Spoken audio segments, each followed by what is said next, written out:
Well, I'm very pleased today to have two Oklahomans that are on our panel. And the next lady, I actually know both these ladies, but worked with Margo on past boards and commissions when I was in the state as lieutenant governor. So thanks for coming up here today. Ms. Gray-Proctor is a chairwoman of the National Center for American Indian Enterprise Development. The center is the first national organization that is solely dedicated to developing American Indian economic self-sufficiency through business ownership. Ms. Gray-Proctor is also the owner of the Horizon Engineering Service Company and has received many entrepreneur awards in her own right, including award for her operation of the State Business of the Year from the American Indian Chamber of Commerce in Oklahoma. So we're glad to have you here today, and we welcome your expertise. Thank you. Chairman Schuler and Ranking Member Lukenmeyer, I am Margo Gray-Proctor of Tulsa, Oklahoma. I'm a tribal member of the Osage Nation and president of the Horizon Companies and a third-generation entrepreneur. My small business provides engineering and other services to federal, state, tribal, and local governments and private sector customers. I was recently elected chairman of the board of directors for the National Center for American Indian Enterprise Development. This year we celebrated our 40th anniversary of servicing Indian country. Of the National Center on the new Native American Business Development Enhancement Act of 2009, H.R. 1834, here are our thoughts on this new proposal. First, we are delighted that H.R. 1834 would authorize this office with $2 million annually and install an associate administrator so that this office can continue to outreach efforts and oversee new grant program proposed. We recommend that this office also coordinate Native American participation in SBA's 8A program, generally and specifically in the SBA's ongoing 8A reform agenda, to improve the accountability, transparencies, and efficiencies and success of the 8A program as it applies to Alaska Natives and tribal enterprises and their joint venture and other partnering arrangements. The new associate administration should also work with other SBA divisions to improve the access of tribes, Alaska Native corporations, and other Native entrepreneurs to procurement assistance, small business loans, innovative research support, and other SBA programs. Second, the National Center and the other national Native organizations support substantial funding increases for existing programs that have a proven track record of effectively targeting business management, financial assistance, and procurement technical assistance to tribes, Alaska Native corporations, and enterprises owned by them and Native entrepreneurs.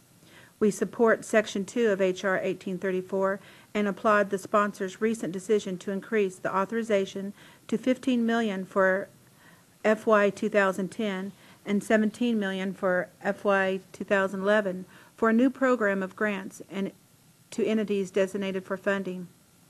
We like the flexibility in designating entities for grant support as long as existing NABECs, APTACs, and Native CDFIs qualify for designation.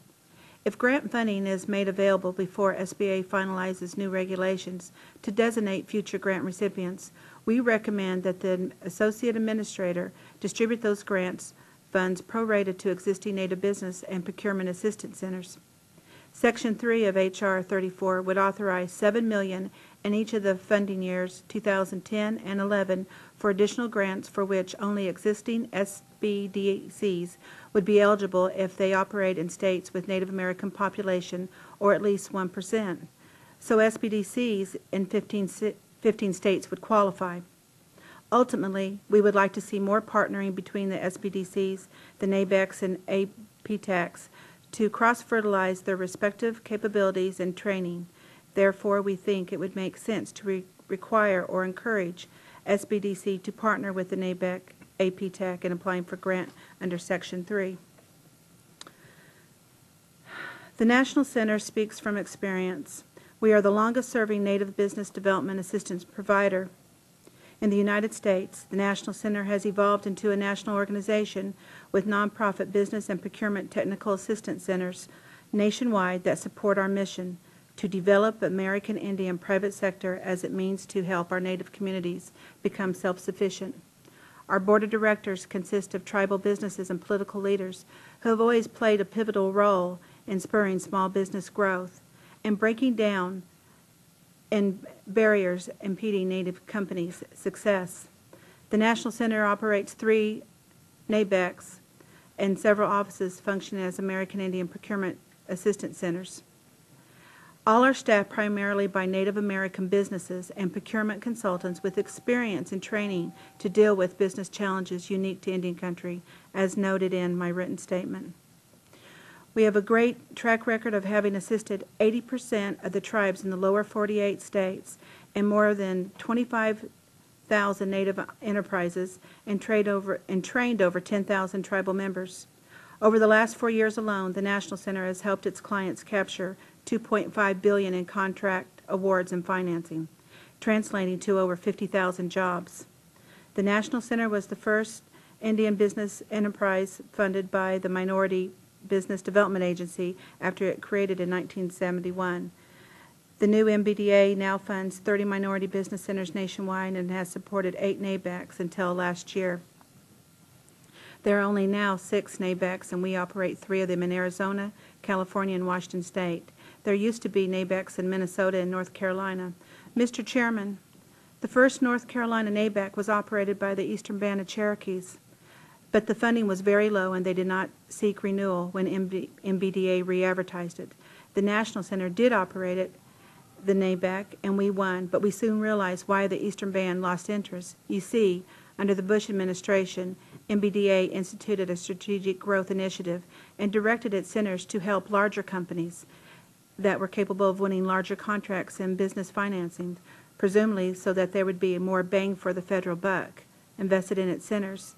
This approach can work more in urban areas, but it's unrealistic for rural areas, where mostly small businesses operate in Indian country. We hope that MBDA goes back to the drawing board and decides to open another NABEC in its southeast region soon. Native American business development was flatlined during the